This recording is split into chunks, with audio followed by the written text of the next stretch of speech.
É, Boa tarde a todos. Você sabe o que é a ideologia ganha-ganha?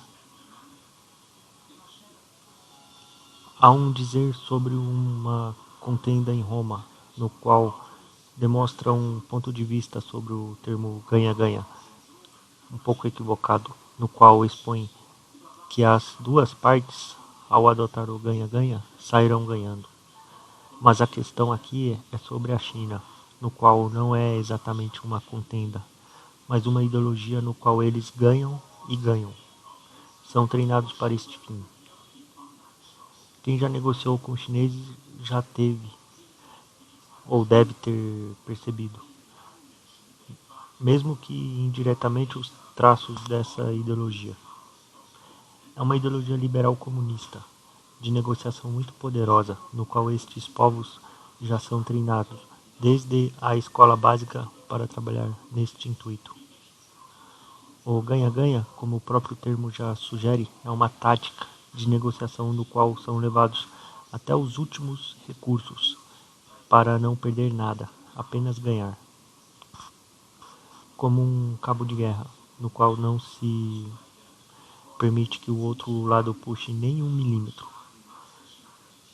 Tem muito especulador profissional que está quebrando a cara diante desta ideologia do vale tudo na negociação. A China é perita máxima nesta ideologia. Tanto que na atualidade o governo interveio na economia reduzindo o valor de sua moeda para exportar. Mas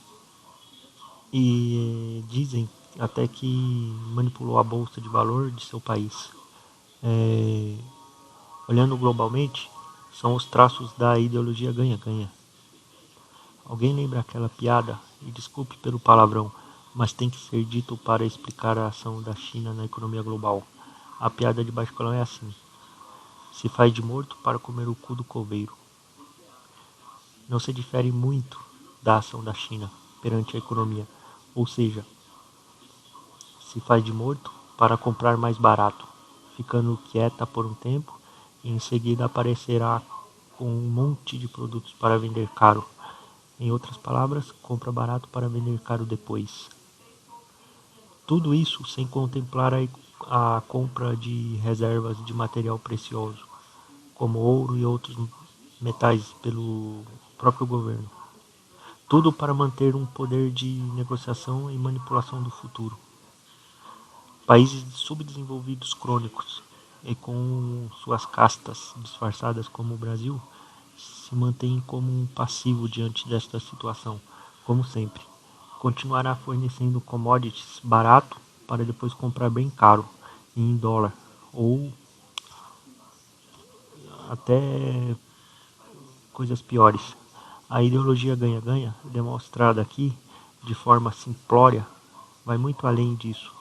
E para não estender muito esta apresentação, tenha certeza que é uma ideologia perigosa e é, é como colocar lobos negociando com cordeiros. E adivinha quem são os cordeiros? Esses dias acabei de ler, na verdade ontem, né? Acabei de ler na internet uma notícia interessante. Uma revista internacional indicou os tropeços do Brasil e no decorrer citou um caso no qual demonstrou que enquanto o Brasil, com seus especuladores imobiliários, não para de construir shoppings, a China constrói fábricas. E acrescento que diante disso, as pessoas ainda reclamam de desemprego. Diante de uma observação tão perfeita por essa revista, e assim, fica óbvio as causas quando observamos desta forma a realidade. Claro que shoppings são importantes, mas ao observarmos São Paulo, por exemplo, observamos uma mudança radical nas últimas décadas. Centenas de fábricas desapareceram para dar lugar a residências.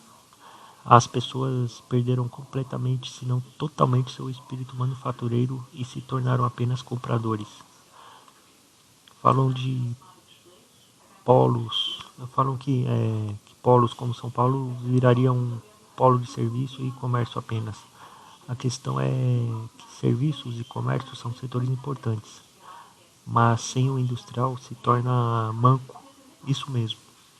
Sem o setor industrial, a economia fica torta e sem equilíbrio. É necessário o tripé do comércio, serviços e indústria, e todos estes amparados também pelo setor de agricultura e pecuária, hortifruti granjeiro e com o setor de extração. Agora, o fato de São Paulo ter, por vários motivos, ter escorraçado, praticamente esse é o termo certo, escorraçado, a maioria das indústrias de São Paulo já paga o preço caro deste feito. O desemprego já mostra a sua cara, o carranca, com bastante clareza. Só tende a aumentar e irá crescer muito mais. Há muitos motivos para o desemprego, mas certamente a inexistência de fábricas e polos de manufatura é como quebrar o tripé que suporta qualquer economia e entregar aos outros. Porque sempre alguém fará a matéria-prima ganhar mais valor agregado. Como sempre, no final das contas, nós estamos fodidos. Se gostou, compartilha com seus amigos ou clique em curtir. Aguardo seus comentários sobre este assunto. Até mais.